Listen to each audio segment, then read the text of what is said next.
Assalamualaikum warahmatullahi wabarakatuh. Kembali lagi bersama saya. Nah, pada kesempatan kali ini saya akan membahas mengenai UMKM yang ada di Indonesia tetapi masih beroperasi dalam COVID-19 ini. Nah, kurang lebihnya seperti apa? Yuk kita simak pada presentasi kali ini. Berbicara tentang UMKM, pasti teman-teman juga sudah pada mengetahui sebenarnya apa sih itu UMKM. Nah, terus juga jenisnya itu ada apa aja. Pada kali ini saya akan membahasnya. Yang pertama adalah kita bahas tentang pengertian UMKM-nya. UMKM adalah suatu usaha milik perorangan yang mana usaha tersebut produktif, kreatif, inovatif yang dapat menghasilkan pertambahan untuk penghasilannya kita. Untuk undang-undangnya sendiri, UMKM itu ada yang mengaturnya secara terpisah, yakni pada nomor 20 tahun 2008. Di mana UMKM itu dibagi menjadi 3. Yang pertama adalah usaha mikro, 2 kecil, 3 menengah, ada pula yang menambahi dengan usaha besar.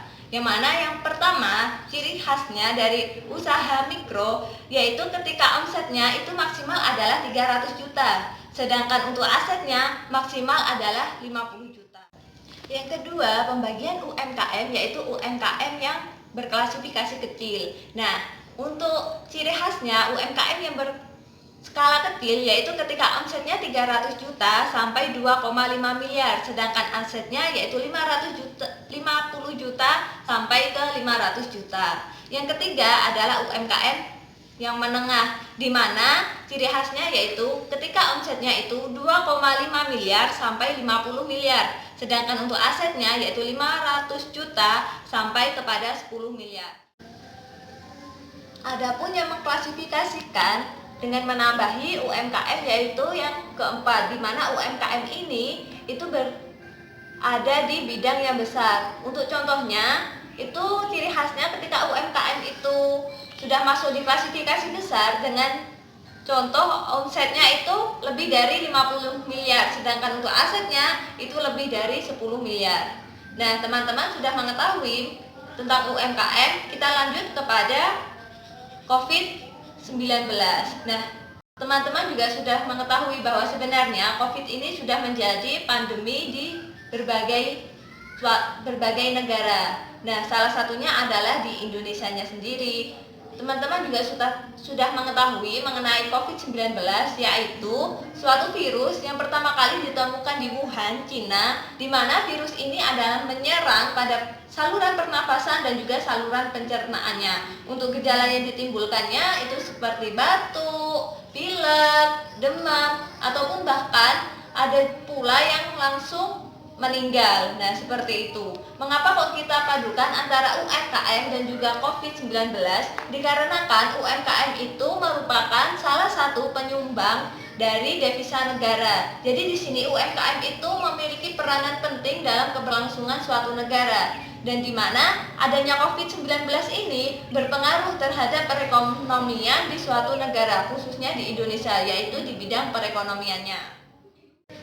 Sebenarnya UMKM di Indonesia itu ada berbagai macam dan salah satunya ada di bidang produk. Nah, pada kesempatan kali ini saya akan menjelaskan salah satu contoh UMKM yang masih berjalan di bidang produk, di mana UMKM ini masih beroperasi di tengah COVID-19, yang mana contoh pertama saya adalah penjual sayur keliling dan yang kedua adalah toko kelontong. Untuk selebihnya yuk simak beberapa gambar mengenai penjualan sayur dan juga toko kelontong yang telah saya siapkan.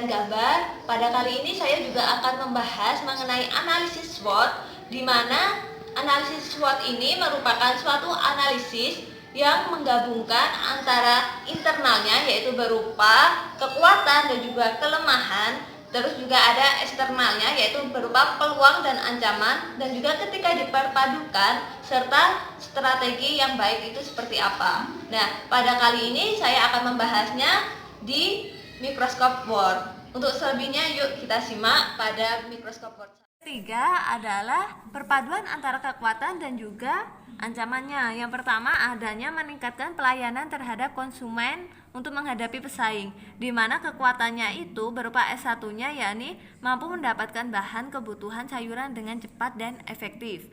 Terus yang T1-nya itu tidak bisa menyuplai ketersediaan bahan yang dibutuhkan oleh konsumen. Terus ancaman yang kedua yaitu banyaknya pesaing. Terus strategi perpaduan antara kekuatan dan ancamannya yaitu menetapkan harga bersaing. Soalnya kenapa? Semakin banyaknya pesaing otomatis juga akan mempengaruhi harga dan juga permintaan akan konsumennya. Sehingga di sini yang berpengaruh adalah S1, S2, T1 dan T2-nya. Terus yang terakhir yaitu perpaduan antara kelemahan dan juga ancamannya, yaitu menjaga kualitas bahan. Di mana di sini W1-nya itu adalah tidak semua kebutuhan itu dapat terpenuhi. Terkadang kan ada pula bahan yang kualitasnya itu cepat membusuk seperti itu. Terus tidak semua orang juga menyukai kualitas barang tersebut. Terus untuk yang ancamannya tidak bisa menyuplai ketersediaan bahan yang dibutuhkan konsumen dan juga banyaknya pesaing, sehingga kita harus menjaga kualitas bahannya. Untuk hasil dari tabel di sini diketahui bahwa strategi yang direkomendasikan yakni yang pertama adalah integrasi belakang dan ke depan, di mana di sini merupakan keterpaduan antara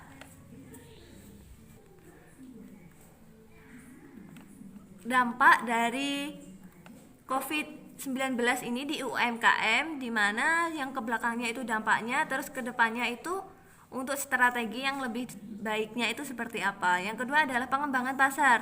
Mengapa kok di sini pengembangan pasar? Karena di sini itu semakin banyaknya konsumen dari masyarakat, sehingga kita harus mengembangkan pasar dan juga pengembangan produk. Di sini mengapa pengembangan produk?